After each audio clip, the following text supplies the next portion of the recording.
सबको यीशु से है और हैप्पी सबत।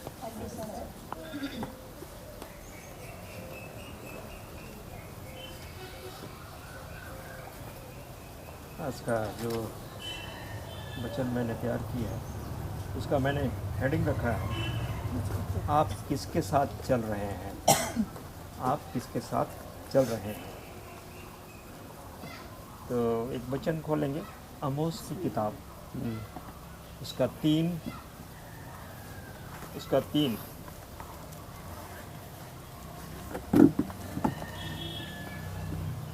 आमोस की किताब उसका 3रा अध्याय है, उसका आमोस 3 चैप्टर 3 उसका वर्स 3। आमोस पढ़ दीजिए। यदि दो मनुष्य परस्पर सहमत ना हो तो क्या वे एक संग चल सकेंगे? हाँ, बस। यदि दो मनुष्य परस्पर सहमत ना हो तो क्या वे एक संग चल सकेंगे। तो उसको हम इस तरह से भी कह सकते हैं, यदि दो मनुष्य परस्पर असहमत हो, मत नहीं मिल रहा है, दोनों साथ साथ अगर चल रहे हैं और वो मत नहीं मिल रहा है तो फिर स्वाभाविक है कि वो एक साथ नहीं चल पाएंगे और वो अलग अलग हो जाएंगे। यहाँ तक कि कुछ लोग जो शत्रु पर अधिकार करने का प्रयास कर रहे हैं, कुछ लोग जैसा हम कहेंगे जो हमारा शत्रु है उस पर हम अधिकार जमाने की अगर हम कोशिश कर रहे हैं तो में से अगर असहमत नहीं है तो उनमें भी गलत करने की प्रवृत्ति विकसित हो सकती है।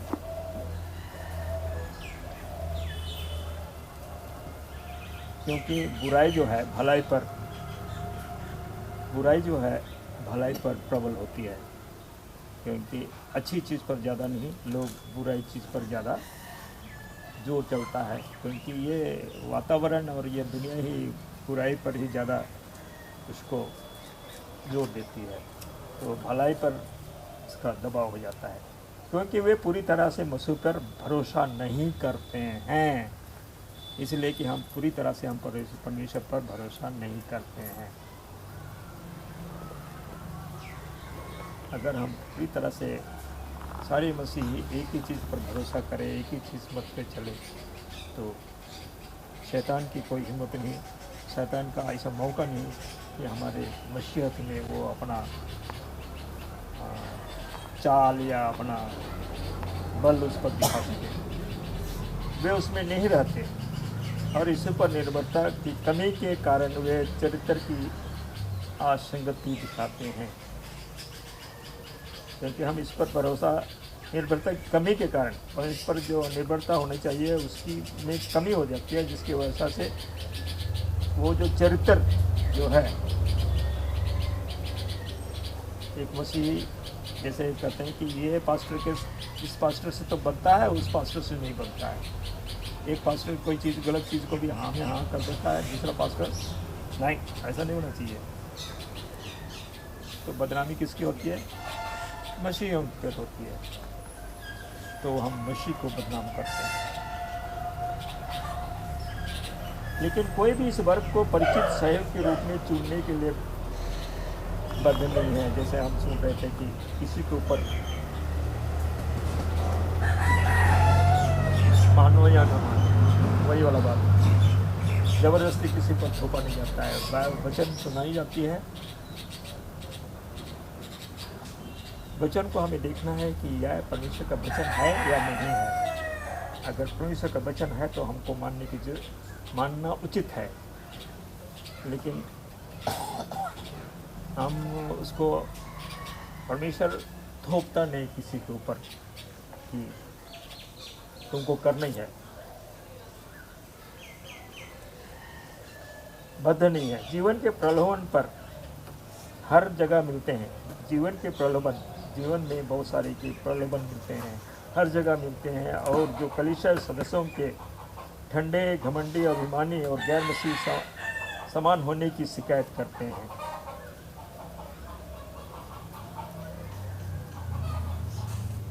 मसीही तो है, लेकिन मतलब मसीहत चाल चलन नहीं है, गैर मुस्लिम की तरह रहन सहन है। वो भी उधर मिलता है, वो भी ये खाता है, वो भी ऐसा पहनता है, वो भी ऐसा रहता है। तो ऐसे मसीहों के ऊपर ये शिकायत होती है। जैसे नाम माइकल है, गाना आया था, याद आ गया मुझे वो शब्द कि माइकल दारू पी के दंगा करता है। ऐसा क्यों? नाम माइकल है और माइकल दारू पी के दंगा करता है, ऐसा शिकायत आती है। उन्हें इस वर्ग से संबद्ध होने की आवश्यकता नहीं है। बहुत से ऐसे हैं जो स्नेही, आत्म इनकार करने वाले, आत्म बलिदान करने वाले, जो आत्माओं को बचाने के लिए यदि आवश्यक हो तो अपने प्राणों की आहुति दे देंगे। कुछ ऐसे मसीह हैं, ऐसे अगुए हैं, उन पर बोझ बहुत होता है और वे अपने लिए नहीं पर दूसरों की भलाई के लिए वो काम करते हैं। और यहाँ तक ऐसा भी हो सकता है कि उनके जीवन को खतरा भी पहुँच सकता है, लेकिन उस खतरे को उन लोग नकार देते हैं क्योंकि वो परमेश्वर पर निर्भर होते हैं और वो काम आगे को वे अपने प्राणों की आहुति में से जैसे एक प्रथा थी सती प्रथा की। अगर हस्बैंड मर रहा है, उसको आग में जला दिया जाता है, तो वाइफ को ज़बरदस्ती उसमें धकेल दिया जाता था या वाइफ उसमें घुस जाती थी। वो आहुति मतलब अपने आप उसमें बलिदान कर देता था, दैट इज आहुति। फिर भी कोई कलीसिया के सदस्यों का आरोपी नहीं बने पर गेहूं के साथ साथ जंगली दाने के पौधे उगने दे। जैसे आज हम लोग सबक लेसन में पढ़ रहे थे कि मसीही कहलाने के लिए बहुत से मसीही लोग हैं और उसमें सच्चे मसीह और झूठे मसीह भी हैं। तो परमेश्वर वहाँ पे उनको एक बाय एक अलग नहीं करता है, छटाई नहीं करता है। और जैसे हम सुसमाचार में पढ़ते हैं कि उनको भी अभी उखाड़ो मत, मगर उनको भी बढ़ने दो, क्योंकि उस गेहूं के साथ साथ जंगली दाने भी बढ़ते हैं, उगने दो। क्योंकि मसीह ने यूँ कहा कि ऐसा ही होना चाहिए, लेकिन हमें खुद जंगली दाने के पौधे होने की आवश्यकता के तहत नहीं है।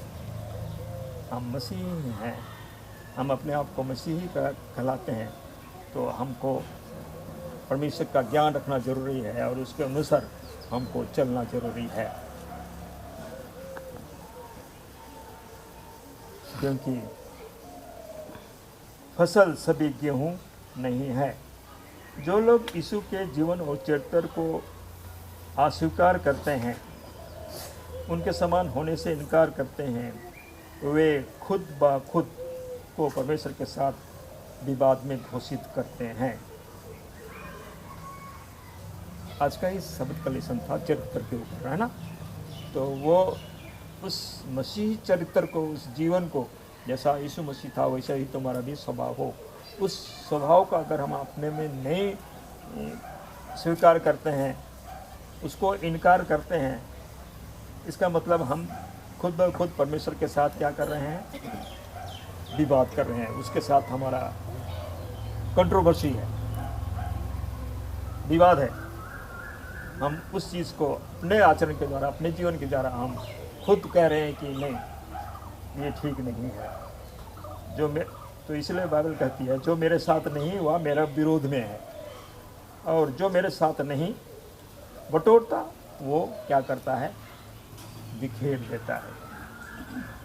जो लोग परमेश्वर से प्रेम करते हैं वे उसके शत्रुओं को अपना मित्र नहीं चुनेंगे।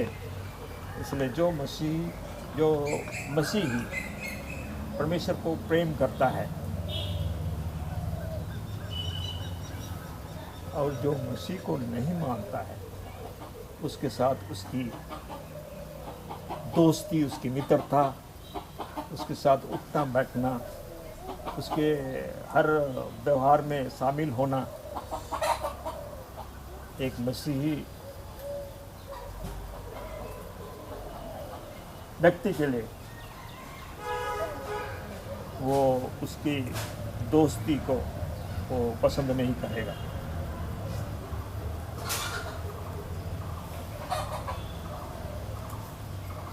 सवाल पूछा जाता है, सवाल पैदा होती है कि क्या दूसरों की सहायता करने और यहोवा के बारे से प्रेम रखना चाहिए? जो यहोवा को, परमेश्वर को नहीं पसंद करता है, उसके विरोध में बात करता है या उसके थ्योरी पर उसका विरोध करता है बराबर, और ऐसे दुष्ट व्यक्ति को हम सहायता करना उचित है या नहीं है? एक प्रिंसिपल वो उनके मुख से प्रिंसिपल था स्कूल का, उसके मुंह से मैंने ये सवाल से ये सुना था। उसने कहा था कि परमेश्वर भी पक्षपात करता है। वो इसी आधार पर बोला था। क्यों पक्षपात करता है?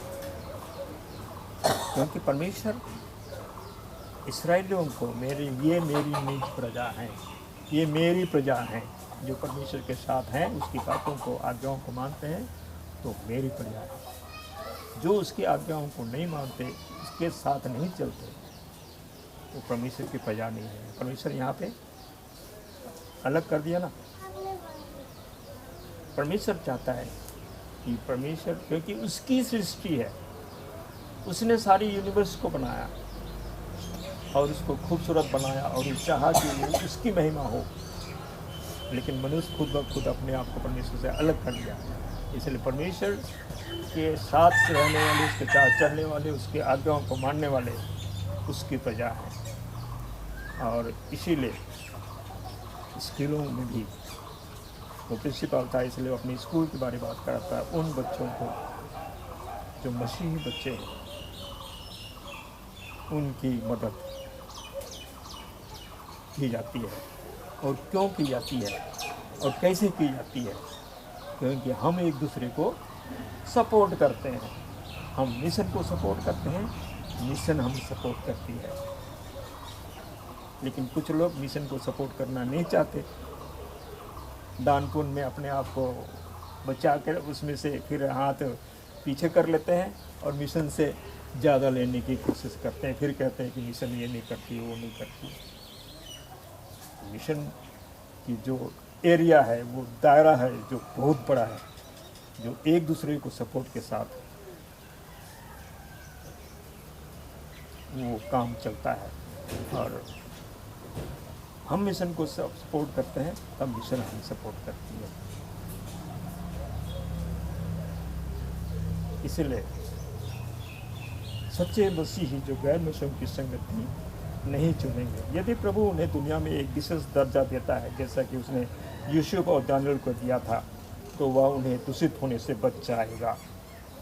अगर हम, जैसे यूसुफ परमेश्वर के साथ था, परमेश्वर के वचन के साथ था, इसलिए परमेश्वर उसके साथ था, इसलिए यूसुफ को हर उस ऐसे चीज़ों से बचा के रखा। उसके भाइयों ने उसको निकाल दिया, लेकिन उसने अपने भाइयों पर दोष नहीं लगाया। उस चीज़ को भूल गया, अब मन दिमाग से निकल गया, लेकिन वो ये सोचा कि परमेश्वर की शायद योजना है और परमेश्वर मेरे साथ है, और उसी योजना के साथ वो आगे बढ़ता गया। अब पोतीफर के घर में उसको वहाँ से निकाल दिया, तो वो परमेश्वर को कोस सकता था, लेकिन नहीं कोसा। उसने परमेश्वर को धन्यवाद दिया। उसने अपने आप को स्थिर रहा, परमेश्वर के वचन के साथ था, और उस वचन के द्वारा, उस हिम्मत के साथ, क्योंकि वो परमेश्वर भरोसा करता था, और इसलिए वो एक प्रधानमंत्री बन गया उस देश का। और इसीलिए दानियल और शद्रक मेशक अबेदनगो ने उन्होंने उस गलत चुनाव को परे कर दिया। वो साग पात खाने को तैयार हो गए, लेकिन उस देवी देवताओं के चढ़ाए हुए उस भोजन को, जो जैसे रिच भोजन था, करना चाहिए, रिच फूड था जिससे वो तगड़े हो सकते थे। लेकिन जब उसको उन्होंने साफ मना कर दिया कि हम नहीं खाएंगे इसको, और उस साग पात खाने के जरिए से जब उनको टेस्ट किया गया तो उन खाने वालों से इस साग पात खाने वालों के चेहरे में वो चमक दमक थी, और उनके लिखा है उनके चेहरे से, गालों से लालिमा झलकती थी।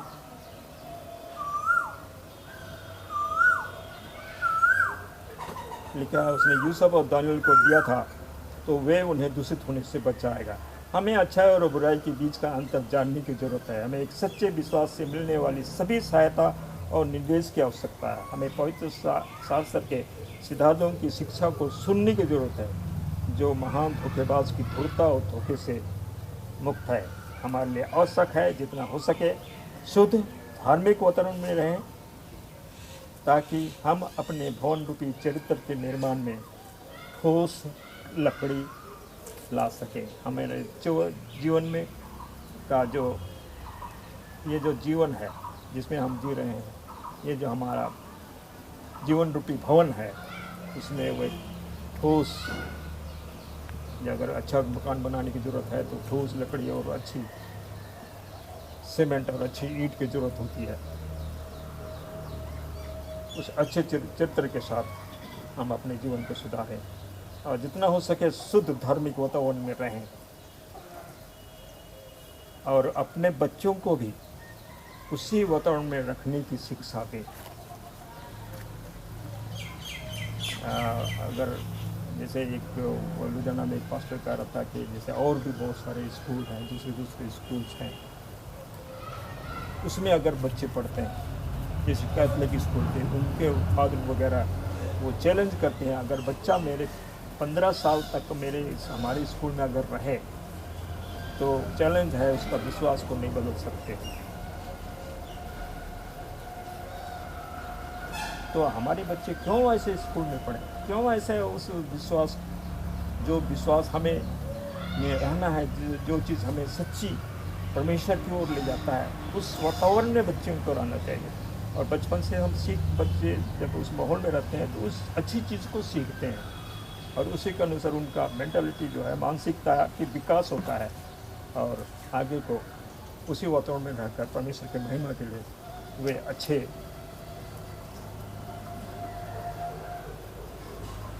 कलीसिया के लिए अच्छे माने पिलर का काम करते हैं। इसलिए कोशिश होनी चाहिए। हाँ, कभी कभी ऐसा माहौल हो जाता है, ऐसा हालात हो जाते हैं कि हम अपने बच्चों को कभी कभी ऐसे स्कूल में रखने में थोड़ी कमजोरी आ सकती है, लेकिन घर में अगर ऐसा माहौल है तो बच्चे उस चीज़ को, जैसा यूसुफ ने सीखा था, बाहर जाने के बाद भी वो उसमें बना रहा। जिन लोगों को ईश्वर में विश्वास नहीं है, उनके साथ जुड़कर धोखे के मास्टर कर्ता द्वारा गलत विचारों को मन और हृदय में स्पष्ट रूप से अंकित किया जाता है। जैसे कि मैंने अभी बोला, यह बहुतों की बर्बादी साबित करते हैं।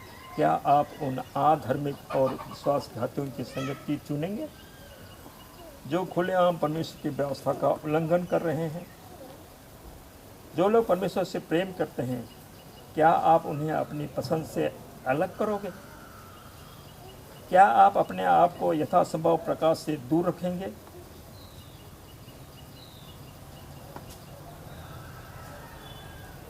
हाँ, यह भ्रम का तरीका है। आप वहाँ कभी भी नहीं होंगे जहाँ आपको बहुत अधिक प्रकाश मिलेगा, लेकिन धिक्कार है उन लोगों पर जो प्रकाश के बजाय अंधकार को चुनते हैं। इस जीवन में हमें वो प्रकाश है, ये उपलब्धि है कि हम उसके वचन को सही ढंग से सुन सकते हैं, सीख सकते हैं और उस वातावरण में रह सकते हैं। तो क्या हम ऐसी संगति को से भटक जाएं, दूर हो जाएं? ये हमारे ऊपर है कि हम किसको चुनें। तो परमेश्वर हम सबको ऐसा वातावरण और माहौल हमारे जीवन में बनाए रखे कि उस ज्योति में हम बने रहें। इस वचन के साथ मैं आज का ये संदेश अंत करता हूँ। आमीन।